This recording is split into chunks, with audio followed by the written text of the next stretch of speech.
Most Muslims live far better lives than their prophet lived. But since they know next to nothing about their prophet, they think that their prophet lived a far better life than they're living. The result is that they constantly condemn their own prophet without realizing it. Let's look at an example. A few hours ago, I posted a video titled, "The Biggest Obstacle to Reaching Muslims Is," and here we have a Muslim response to my video. David, as a Muslim, I know what you think you're doing is right, and you're convinced enough where you can't be told otherwise, and you obviously know I disagree. But from the bottom of my heart, I sincerely hope Allah guides you to the straight path. Also, as hurtful as it is to see you make videos mocking my beloved Prophet like your video from yesterday, I do not wish death upon you, and I also condemn those who do wish death upon you. As a word of advice, just be respectful, man.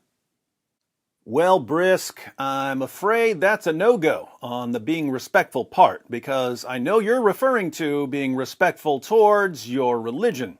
I'm pretty respectful towards people. Ideologies that oppress people, not so much. But what I find interesting, Brisk, is that you actually agree with me. You just don't know it. But you're about to know it, all thanks to me. Notice what you said. I do not wish death upon you. That's nice. And I also condemn those who do wish death upon you. You condemn those who wish death upon me. If someone says, David makes satirical videos about Muhammad, so he needs to die, you condemn that person. But he's not the only person you've condemned, Brisk. Welcome to the D. Wood School of Islamic Instruction, where you just got a scholarship. When Muhammad took Mecca, he gave his followers a list of people who were to be killed even if they were found hiding beneath the curtains of the Kaaba.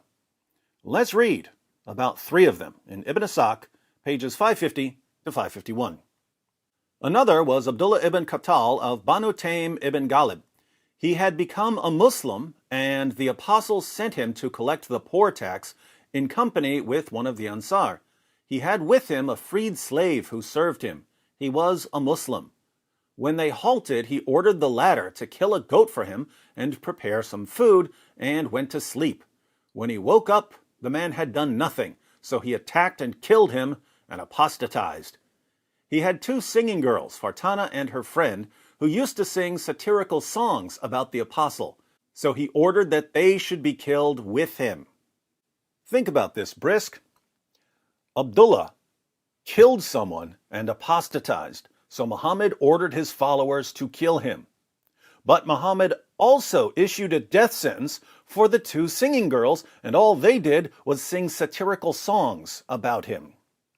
So according to your prophet, what's the penalty for making fun of him? Death. According to your prophet, what should happen to me? I should be killed. But you said that you condemn Muslims who wish death upon me. Hence, you've just condemned your prophet. Let's read another passage. In Sunan Abu Dawud 4361, Muhammad makes it clear that brutally murdering someone is perfectly acceptable as long as the person made fun of him. It was narrated that Ikramah said, Ibn Abbas told us that a blind man had a female slave who had borne him a child who reviled the Prophet and disparaged him, and he told her not to do that, but she did not stop, and he rebuked her, but she paid no heed. One night she started to disparage and revile the Prophet, so he took a dagger and put it in her stomach and pressed on it and killed her. There fell between her legs a child who was smeared with the blood that was there. The next morning mention of that was made to the Prophet, and he assembled the people and said, By Allah, I adjure the man who did this to stand up. The blind man stood up and came through the people, trembling, and he came and sat before the Prophet. He said, O Messenger of Allah, I am the one who did it. She used to revile you and disparage you, and I told her not to do it, but she did not stop. And I rebuked her, but she paid no heed. I have 2 sons from her who are like 2 pearls, and she was good to me.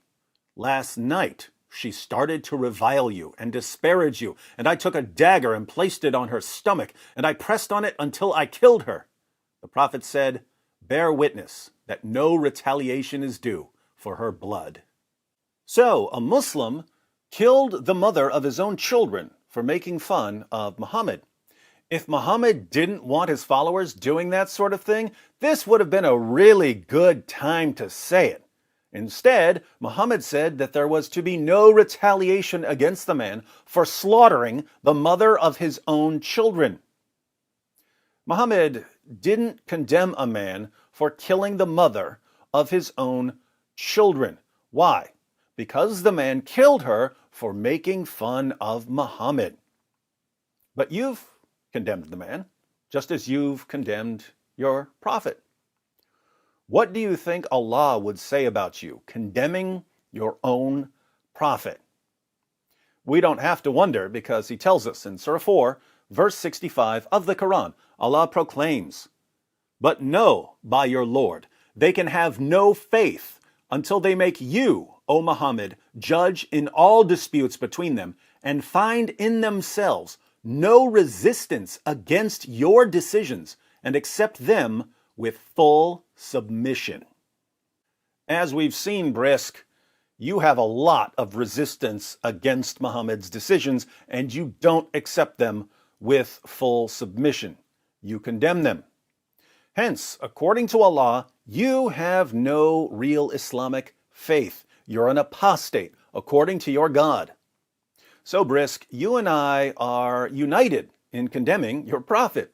The only difference is, I know that I'm condemning your prophet, while you don't know that you're condemning your prophet.